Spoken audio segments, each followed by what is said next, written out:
Haleluya. Nkunda abanyamurenge cyane kuko batumye ngira ikanguro rinini rwose muri jewe. Bazanye ubutumwa bwiza mu buryo moderne hari iwacu. Twasenga n'urufaso n'igwishi. Gusirimba n'ibyari bwaza. Ariko bimaze kuza turafashwa. Tukumva neza biraryoha.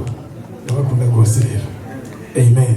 Amen. Ayikaze n'abarundi n'abanyarwanda bari hano, Imana ibagirire neza. Ndi fondateur w'ishengero ryitwa Beraka Holy Temple mu Burundi. Sirimwe menshi ugiye kuri page ya Facebook ucubibona, kandi ndacari umuyobozi wabo nubwo ndi hano. Imana yabwiye akarere gusa, ariko ndacari umuyobozi, ndacari umuvyeyi wabo bana. Imana ishimwe. Nuko mufashe dusome aya majambo y'Imana, hanyuma mvuge teme, hama dusirimbe, hama tuvuge ubutumwa bwiza. Amen.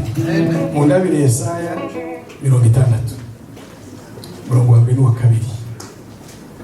Umusomyi adufashe. Imana ifashe Kirundi n'Ikinyarwanda nyene byose ndabishobore, hangire igitakara.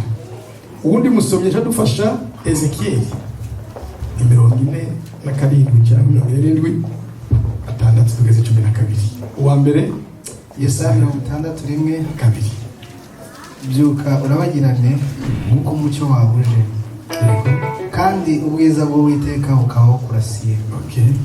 Dore umwijima uzatwikira isi, umwijima w'icuraburindi uzatwikira amahanga, ariko Uwiteka azakurasira, kandi ubwiza bwe buzakugaragaraho. Kabiri gusa, subiramo ushiremo n'imbaraga neza. Byuka urabagirane, byuka ukayangane mu Kirundi, kuko umucyo wawe uje. Ukurasiye ariko iwacu handitse, kandi ubwiza bw'Uwiteka bukaba bukurasiye. Dore umwijima uzatwikira isi, umwijima w'icuraburindi uzatwikira amahanga, ariko Uwiteka azakurasira, kandi ubwiza bwe buzakugaragaraho. Amen. Amen. Ezekiel 47:6-12. Ezekiel 47:6-12.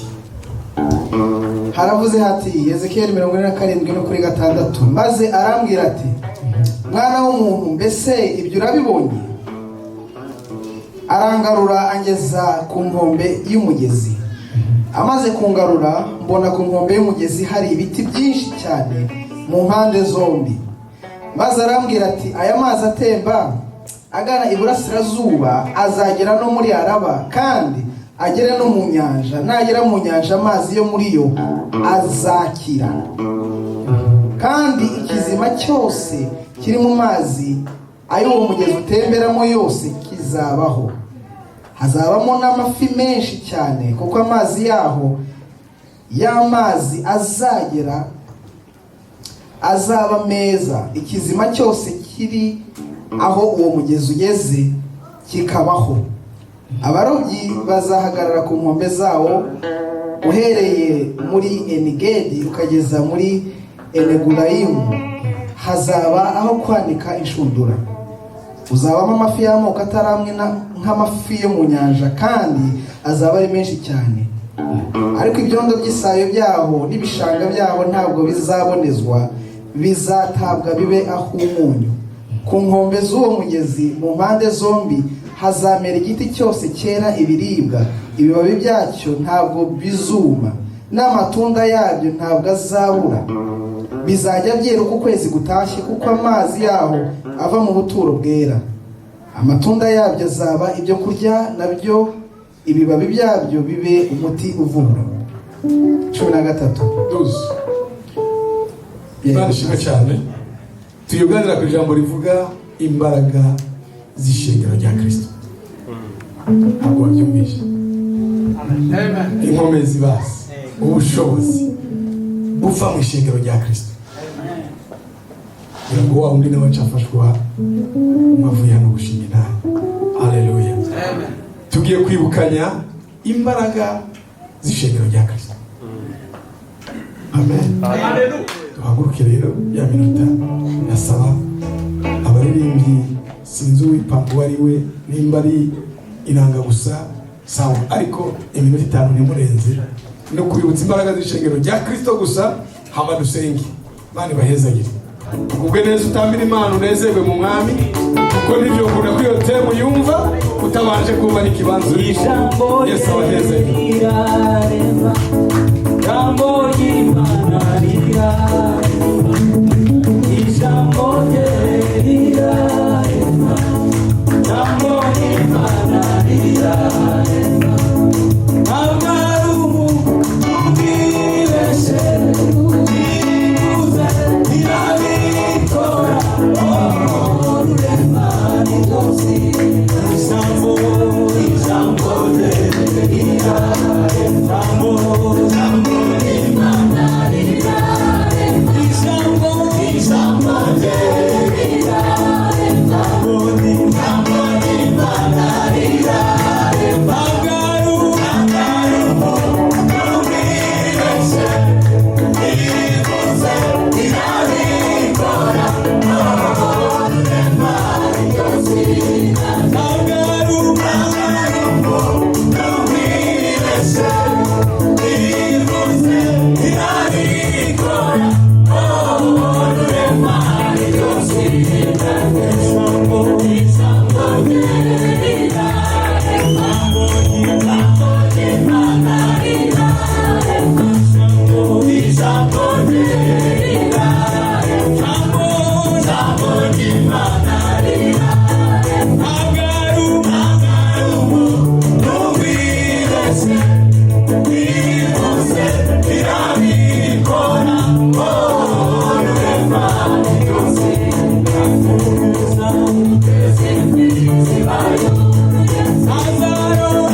z'ishengero rya Kristo.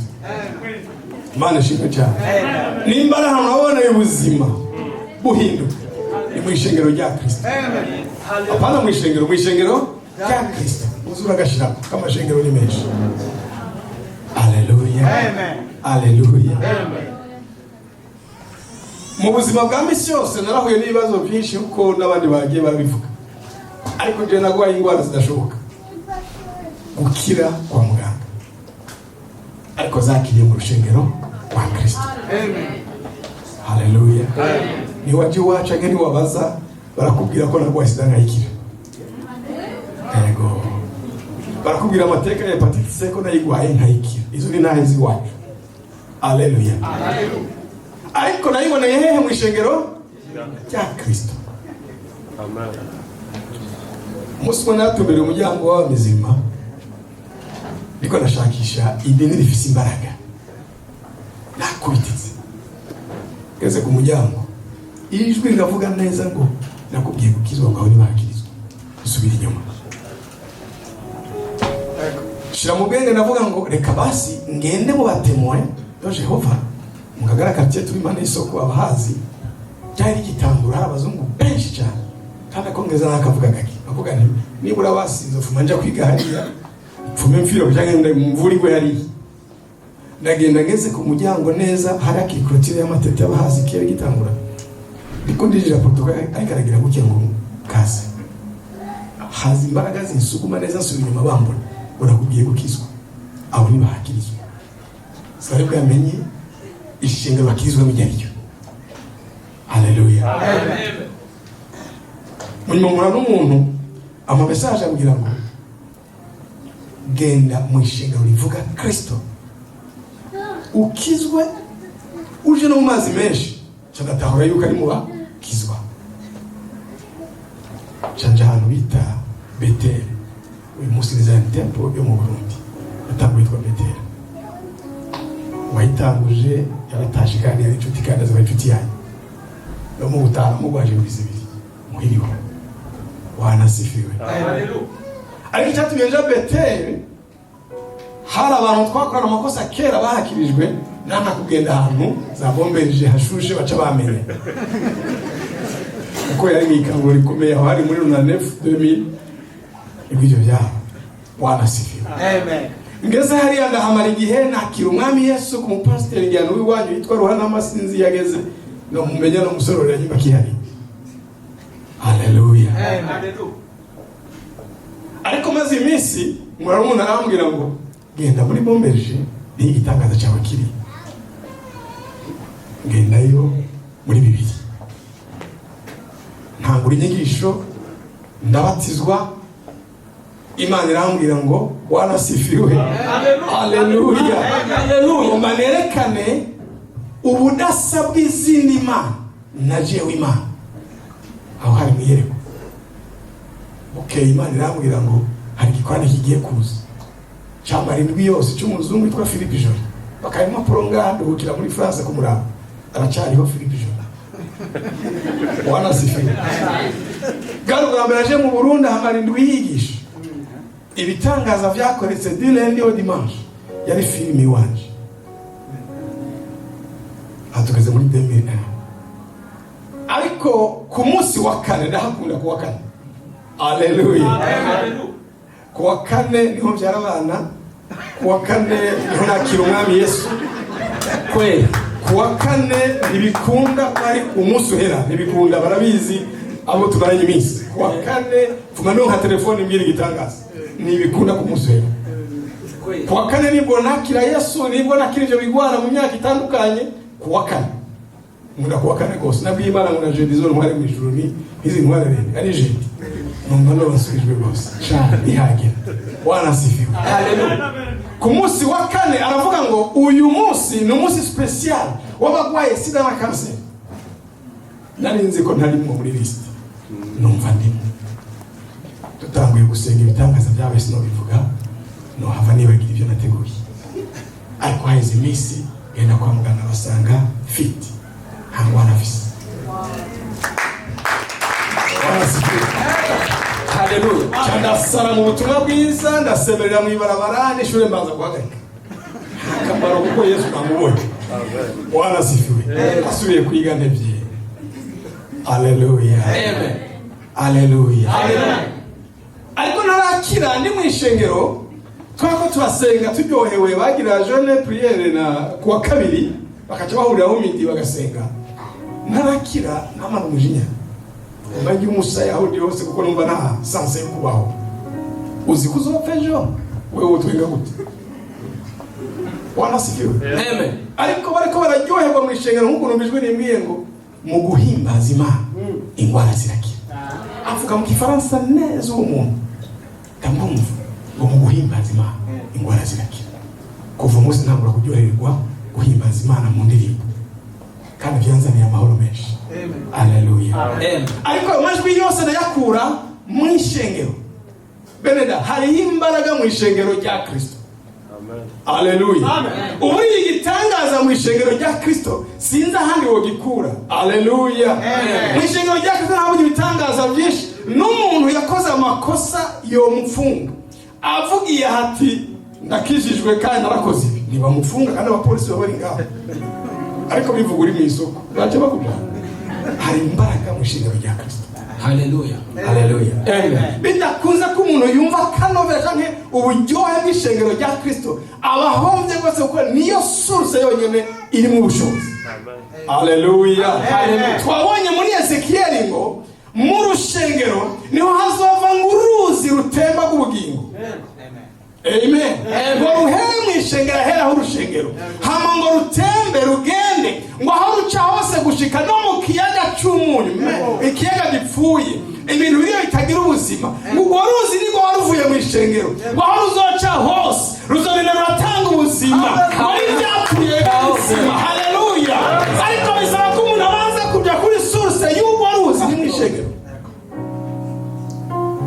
Haleluya. Amen. Haleluya. Imana ishimwe gose.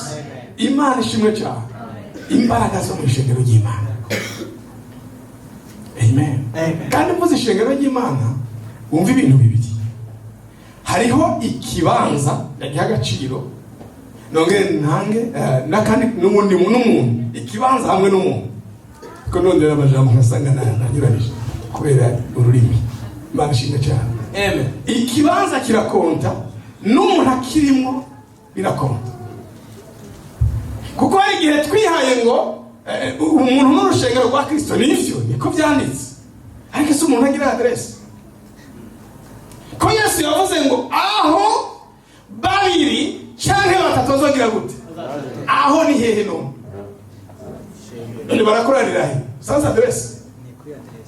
Ishengero ririmo ikibanza ririmo n'abantu. Ari kimwe cyonyine ntabwo ari ishengero. Ariko bifatanye. Haleluya. Haleluya. Ni ishengero genda ryumva. Birasaba ko haboneka ahantu hakaboneka n'abantu bahagira ishengero. Bamaze kuba babiri canke batatu bakavyumvikana kuhakoranira nibwo hitwa ishengero. Amen. Haleluya. Amen. Haleluya. Ariyo mpamvu inzu y'Imana igomba guhabwa agaciro. Kuko niho source niho ruzi batubwiye ruzova rutemba ruja hanze. No kuvuga ngo hano tuba tuje kuruzi. Mugabo mukanya turaza gutaha tuje hanze. Bisaba ko ntwara ubuzima nkuye hano nkabutanga hanze. Naje hano ngo numve bino ntabwo ndonka buno buzima Imana ikiravuga. Haleluya. Haleluya. Haleluya. Muri Yesaya hatubwiye ngo haguruka yangane kuko umuco wawe kurasiye. Iyi ni message imwe muri message zavuga ku bihe by'iherezo ingene ishengero ry'Imana rizogira imbaraga. Biramugeza ngo turi gihe cy'iherezo. 2005 nari muri mu masengesho nza kubona mu kurangiza mbona yerekwa hejuru ku gicuhari ndakundi vyimwe mu gose mbona ni saa 11 n'igice ijwi rirambwira cyane ngo ndaguhamagaye 17h30 ngufise 30 minutes zo gukora ukandi siwe gusa nabo mu isi bose ngo 18 zo nuga yakazi kuva 2005 gushika ubugende muri 30 minutes na wewe nuko sinzi isigaye kugira ngo turangize ibikorwa mu isi. Nubwo kenshi tuvyibagira ko isi zoshirana n'ivyayo ariko biranditswe. Haleluya. Haleluya. Nubwo tuvyibagira umunsi ukuvamo niko twegereza wa munsi. Haleluya. Wanasifiwe. Rero iyo minota mu mankoreramwo urumva kuva 2005 gushika ubu iminota ndayigenza. Haleluya. Haleluya. Kandi mvuge n'ikindi. Imana yambwiye ngo yabimbwiye 2007 ko nzokinira finale mu Budagi none ubu ndi hehe? Aho turi barabizi. Muna kuvuga iyo match mugabo ntibabishira ku mutima mugabo ni finale ngo ya mundial gushika usinzi bizoba kandi si umero we wanje gusa. Oya nahamagaye mu bana. Bwana sifiwe. Haleluya. Ariko sinomenye ibizohava mu myaka iri imbere mugabo Bwana sifiwe. Kubazi Bibiliya bakabazi hindagurika ry'ibintu by'ubwami butegeka isi. Nimba mwashobora kuraba muri Bibiliya neza ntawuzi biri imbere. Hakika n'ubuhogera ibiba kandi turi burayi bigaca bimera ukuri twaje gushaka ifaranga. Bwana sifiwe. Mugabo Imana yaravuze neza ngo muri ico gihe kigoye hari imbaraga zoshira mu isengero. Haleluya. Haleluya. Tari haguruka rikayangane aho abandi babuze amahoro mu isengero niho amahoro azoba ariho. Ngo niho nzogira ubuhungiro. Haleluya. Haleluya. Amen. Umuntu afise Kristo akagira na adresse avugiramo Kristo ahuriyemo n'abantu niwe azogira amahoro muri ico gihe isi yabuze amahoro. Aho niho nita mu ishengero ngo muri ico gihe bizoba bikomeye ngo ariko wewe ngo haguruka ukayangane kuko nzosuka imbaraga ntigeze gushirayo gushika mu mpagaciro icyitwa ishengero mu gihe cy'iherezo. Bwana sifiwe. Bwana sifiwe. Haleluya. Rero kenshi nababazwa n'abantu tuba turi mu isengero ntibatahura imbaraga z'ishengero Kristo yarambiwe agapfira. Bwana sifiwe. Ntabwo ari ikintu cyoroshe. Ikintu yavuze ngo icyo bazoboha nzoje nacyembera mu ijuru. Abantu bakaboha Imana ikaca yemera ngo naboshe nanje kandi itarimwo. Ngo icyo bazobohora bakacyemeza kibereye mu ishengo tuzatukemera natwe. Urumva imbaraga zo mu ishengero. Bwana sifiwe. Haleluya. Ngo aho niho mu gihe cy'iherezo izosuka umunezero igasuka ibyizigiro byo kubaho. Uzoshobora kubaho wenyine ico gihe neza nuzoyimatanije n'ishengero ry'Imana. Bwana sifiwe.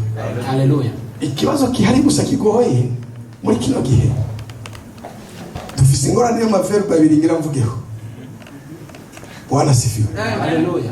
Verbe recevoir kwakira no gutanga. Haleluya. Ayo maverbe abiri niyo ngize imisiko ndigaho cyane. Umugwanizi yarazanye kuryosha cyane verbe recevoir kwakira. Bigira imbaraga cyane rwose. Mugabo igihe turimo recevoir nikora cyane ahubwo done nifise imbaraga nyinshi.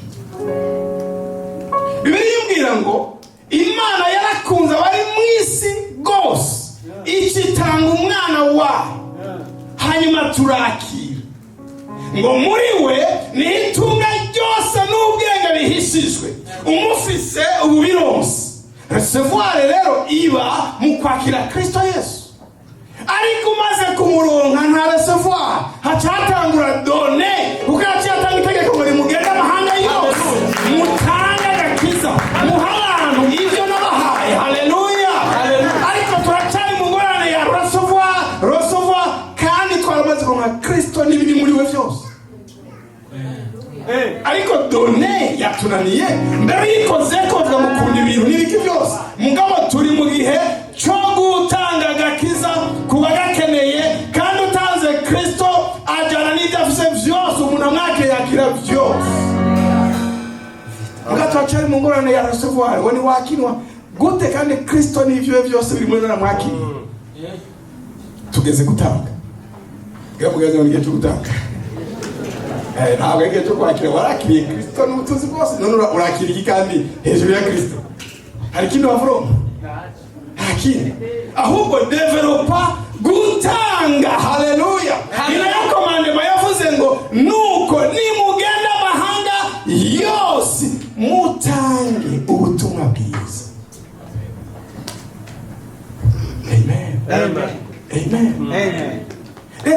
ikibazo kiza kuhaba iyo utadevelope verbe donner urashobora kumara imyaka 5 muri eglise mugabo wagira evaluation ya contribution yawe ukayibura. Ninde yakijijwe, ninde yavuye mu byaha, ninde yagize umunezero ko Yesu yaguhaye, wewe watanze iki mu minsi umaze mu ngoro y'Imana. Ahubwo za mbaraga ziri mu ishengero dukura heraho urushengero twumvise, hariho arise ko nshobora kuba umuntu azibira uruzi rw'Imana rutemba rumwe twumvise muri Ezekiel. Kandi aruzibiye gutemba ibyategerezwa guhembuka bikaronka ubuzima bigapfa, nije nzobibazwa kuko nararonse ubuzima bwo gutanga. Mugabo genda urabona umunsi abavuga butumwa ni bangahe ubu bavuze ishuri sinzi ko bazoza kandi birimbo by'Imana ga nupfa kubisimbira ko biriko ifite na tekinike nyinshi nabizi. Bwana sifiwe. Haleluya. Haleluya. Nagomba mbwire ishengero ry'Imana ngo imbaraga ziri mu ishengero ry'Imana zikora iyo wimatanije n'ibigize ishengero ry'Imana, cyane cyane kuba wo contribute mu ishengero ry'Imana gire gute niho ubushobozi bw'ishengero bukorera. Umunsi umwe Imana irampamagara ngo nja ku kivi utangure gukora igikorwa cyaje. Hanyuma cyantegura amasengesho, igihe numva ntarezwa, numva ntarakomera, je numva atabyo noshobora. Haleluya. Sinzibagira haje umutama yitwa Elisafa imurambya iwacu abarundi urukoti bwawe yakijijwe kera azarondeza adresse mbako ndamuramukije aranakunda musa ngo duriye wa mupagani we utumwa n'Imana ukama hari kera ntaramenya ibyo kuvuga utumwa bwiza Imana iragutuma ukama munagira mubwire message tumyenza hari imva hari ya ngazano Imana yamubwiye ngo yezereze umuntu kugikorwa. Ntabwo navuze ikintu cyumvikana. Yambikira imbaraga umuntu kugikorwa. Jewe ndikora risaba ngo izina hanyuma ngende ngo ntazopfuronse. Izihera umuntu ari kuri tele. Nutahaguruka kugende ntazubona naho wisondesha haudapata. Ariko ni wagenda muri utwo dukufise ikikongereza. Haleluya. Haleluya. Bibashitura Imana yambikira imbaraga umuntu kugikorwa. Niba hari ikintu rindiriye rero Pole tanga urugendo niho muzohora n'ubushobozi bw'Imana. Ubundi uruzi batubwiye ubugingo ntiruba rukiri hano ntiruratemba, nta bitangaza birimo. Mugabo utanguye gutemba mwabyumvise muri Ezekiel nibyo bitangura gukira. None ruratemba gute utarutembeshe ntarutembesheje? Iyo ngabire kandi agutayikoresheje birakunda bikari hayo itariki rakora birakunda nkuko icuma uyikarisha ikindi ngo niko abana b'Imana bagira gute akarisha. None bidakunze ko tubigira wumva we uzopfukarisha none uragumuko kandi ufise Kristo nk'uwo mfise imbaraga tuzibure kandi Kristo yatanze kuri bose. Bene imbaraga zo mu ishengero ry'Imana zigaragara iyo umuntu yemeye gukorana n'abandi agakora uko ashoboye agakora akagira umutima wo kwifuza gukura data agenda aramukuza. Haleluya. Bwira mugenza ngo va muri recevoir injira muri donner. Igifaransa gashyirwa twese va mu kwakira tambura gutanga nawe. Haleluya. Haleluya. Ubutumwa bwa mbere navuze sinzobwibagira kandi ndarangije. Nubwo bwinshi Imana ngiye ngoma nakugira umuvuga butumwa kandi gukoresha. Nari naje gukira ibigwara bidakira. None wowe bikira ngo bimariki. Udashobora nawe kubikora ku wundi ngo bikunde. Oya. Bwana sifiwe. Amen. Yabiduhereye ubuntu kugira tubitangira ubundi. Icyo yagukorera cyo gukorera abandi. Bwana sifiwe. Amen. None irambwira ngo hari umuntu agwariye mu bitaro hari presentation icyo gihe ngo ngomba mugende kumusengera kandi akire. Twari mu masengesho twaryohewe kubera aza bavuga butumwa tugendana nibo baza kubuvuga ariko nihagera gusenga ubumeje uvuga amajambo ya biragoye se nigiza gusenga mugabo butumwa siki turagenda princereje harimo umuntu w'umuhanuzi akomeye bose niwe atwara pisima ubu mugagara aravuga ngo Imana igiye muri uvuga ijambo narivuga gute sinzi naho basoma oya hanabirana natwaye Imana ivuze ni uvuga ijambo nirukanze kwitira muri quartier shakisha ijambo nibuvuge wapi mugaye Imana yavuze ngo ndarivuga kandi ngo bitangaza biraza kuba kandi twemeye turagenda mu ntege nke zacu. Haleluya, amen, haleluya, amen. Navuze ijambo riri muri Yohana 3 waragwaye no kudenge cy'ibete sida niho nasomye Bwana sifiwe ndarisoma kujya riri cyamvuga amen rese gwata byonzi mugabo ko nasomye ijambo ry'Imana nkaba numva iryo jambo ko ari ryo gukira tukaba tugiye gukiza tugeze gusenga kimara nguri kisizo mwibagira niko yitwa yakorora amaraso kwa muganga babuze ingwara nimwe baciye maradiyo byose byanse duhereje gusenga amaraso arahagarara ntiyasubira kuyavubisa atumiye ko yabonye nijoro ko duhava tuza ko twari tuzinanye kandi yari yaranse gukizwa acambira amawe ati ubu nyine ndakijijwe ndabonye imbaraga z'Imana n'uyu munsi mbombeje n'umuntu akomeye gose wanasifiwe mugabo washatse kuvuga iki nari nyiri umwa planti mu by'Imana ntazi kuvuga mugabo data yavuze ngo genda uko nyene izo mbaraga zawe zingana tuvuze birakunze bene da donner bibiri ivuga ngo gutanga biza no gusha kuruta none nitubizi se ko ega si gutanga amafaranga gusa. Haleluya, haleluya. Nagomba mu kurangiza uyu mwanya mbaza umuntu ari hano umariye kubwami bw'Imana ko mundi shengero gose aribonye mu bwiza bw'Imana nta bindi no kwigisha ubunyene n'imbaraga z'ishengero ry'Imana umariye iki ingoro ya data kuko icyo nzi nizera nta numwe yitwa ntaho nikora mwisi ndetse mu bana b'Imana ntaho nikora n'ikirundi n'umuntu pauvre atagira icyo yifasha na kimwe niwe atagira aho yikora niko tuvuga aba ari umukene wa nyuma ntawe uhari n'umwe yaremwe ari vide cyo Imana yabibaza misho sikuba gukora igitangaza ngo ufise ikintu nawe uri kuransaba irabizi ko ari akantu yaguhaye kari imbarutso y'ibitangaza byose utagatoye nta miracle iba no kwa Mose niko yavuze ngo reka kundirira none je naguhamagara ufise iki nta na kimwe mbwa n'urukoni n'urukoni uko nyene ngo ruzava mu nzira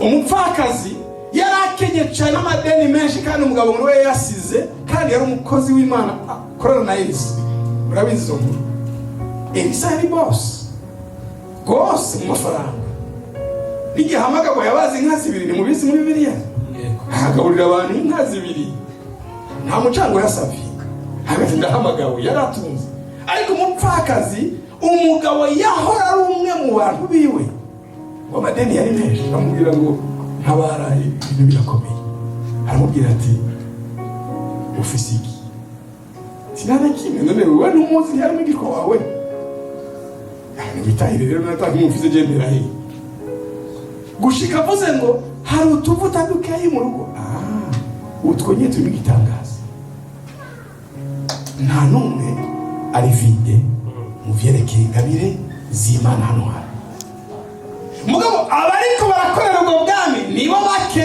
mugabo ijambo ryavuze ngo Bwana sifiwe mu gihe kigiye kuza kandi kinagoye. Haleluya, wali ishengero n'abari kumwe naryo Bwana sifiwe hari ubushobozi buzoza kuri bo. Iyi prophecy si ya kiriya gihe ni ya kino gihe muri kino gihe kigoye turimo.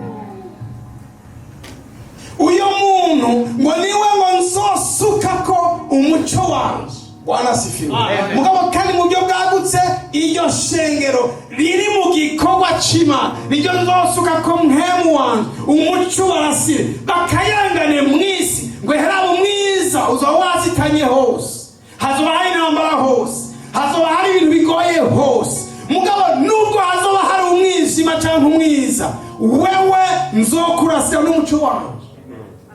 Kandi ngo ubanarije ngo n'abami bazozi wawe, nabo byaniye mu isi bazozi wawe, aho ni muyegwiye barasefera.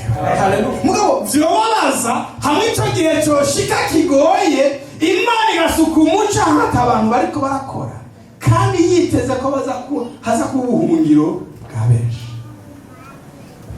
Yarabwiye mu gihe niki cyo kugira ngo twikangura tugakunda ishengero rya Kristo, tugaca tunarikorera ivyo Kristo yavuze.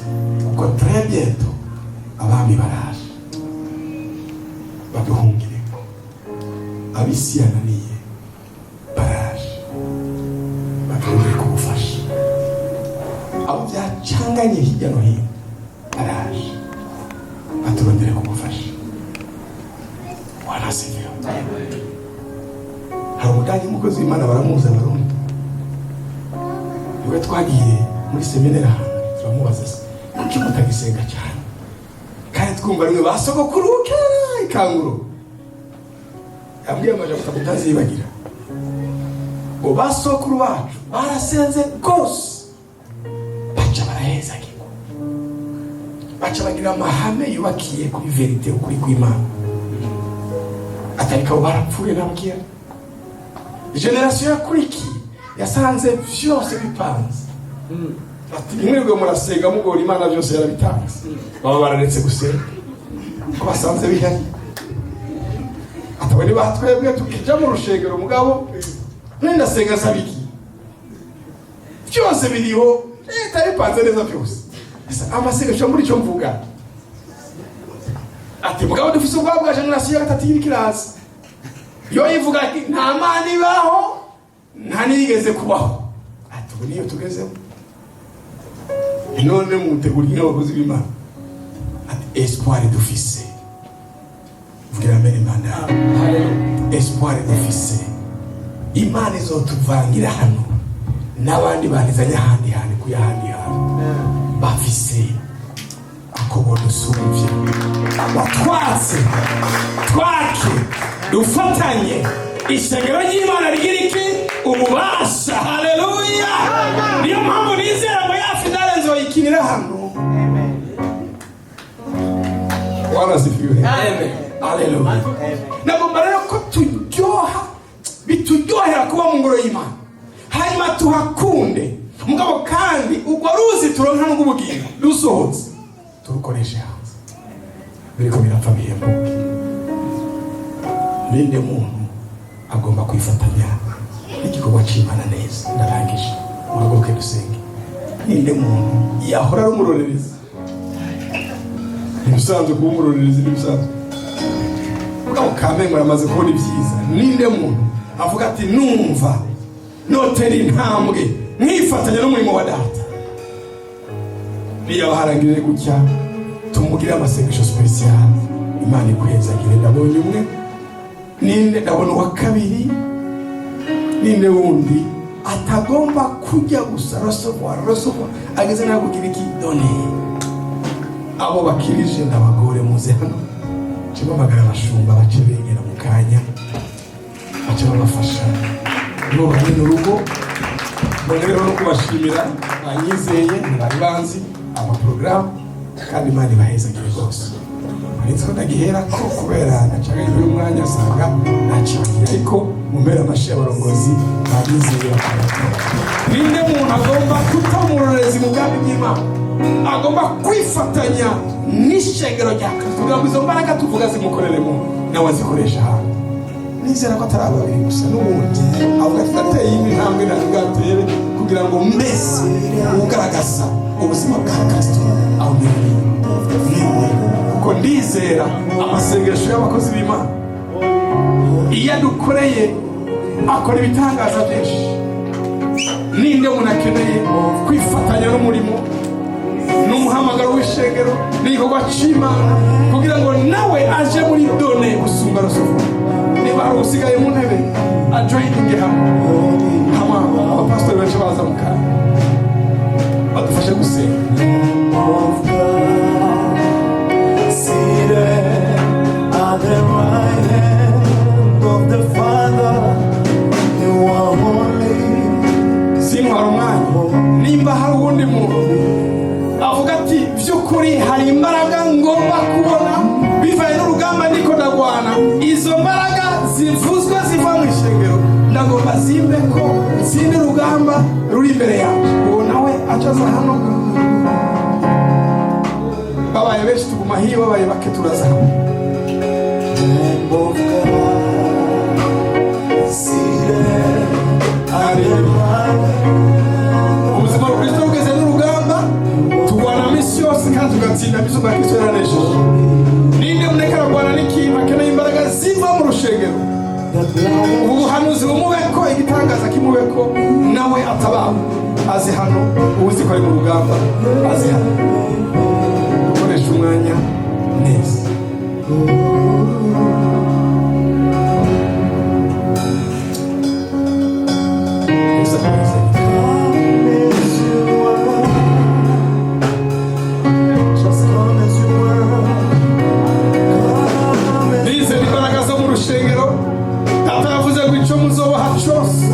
Icyo muzofungura cyose kizoba giciyemo.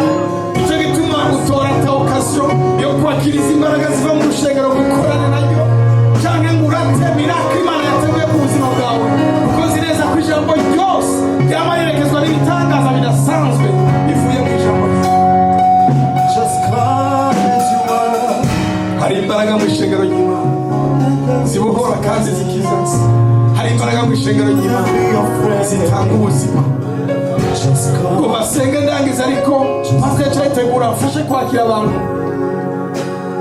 kugira ngo basengerwe bariya, ariko nabano kandi bakigwe umurimo w'Imana, bikunde ishengero ry'Imana rikomeye. Hari ijambo nabwiwe ndi ku musozi muri iyi minsi yitegurira kuza hano, ugende ubabwire ngo rya shengero ngo rizokomera, kubera ngo bavuga ubutumwa bw'umuzuzo. Iryo jambo nararyumvise mu matwi y'iwacu. Ntabwo gusobanuza umuzuzo icyo ari cyo, mu gifaransa ni holistique, ni ubutumwa bukora ku mpande zose z'ubuzima. Kristo ntabwo afise umutima gusa nk'uko benshi babivuga ngo araba umutima, araba inkema, akaraba umutima, akaraba n'umubiri. Kandi ngo niyaza agomba gusanga ishengero cyangwa umugeni wiwe inkemu, umutima n'umubiri ngo bitagira agasema. Ugende wabwire ngo barazokomera kuko bavuga ubutumwa bw'umuzuzo, kandi ngo bazobimukana hano. Ivyo nari ndavyibagiye ariko ndavyibutse, ahandi ngo bazohava kuko impamvu z'uko ari hato. Imana igiye kubakomeza. Izi mbaraga z'ishengero zivugiwe hano zigiye kuba no kuri iri shengero bigende neza. Twabukiwe kuko hari akanovera mwazanye kandi kagiye kugaragara hirya no hino gatanga ubuzima kuba gakeneye. Mana ndaguhimbaje, ugize neza ku mwanya wo kuvuga ubutumwa bwiza hejuru y'imbaraga z'ishengero ryawe. Ndabizi ko ari igihe hari iki cyo kumuco wawe turasira tugakayangana, hanyuma ubwo buzima buva mu rushengero bugatemba bukagenda. Mwami buhereye kuri twe hanze bukahashika, ibitangaza bikaba, kuko hari impamvu watuze muri kino gihugu kugira ngo dukontribiwe mu bijanye n'ikaburo wifuza ko ribaho. Sengera ubwoko bwawe, sengera ishengero ryose kugira ngo umuvuduko wo gukora, umuvuduko wo gukomera mu gakiza no gukorera Imana ube mwinshi rwose, bimenyekane ko hano hari imbuto yatewe kandi tuzigeramwa abantu bazongera kuba agahebuka. Umugisha wawe tube ko twese mu izina rya Kristo Yesu umwami wacu. Amen.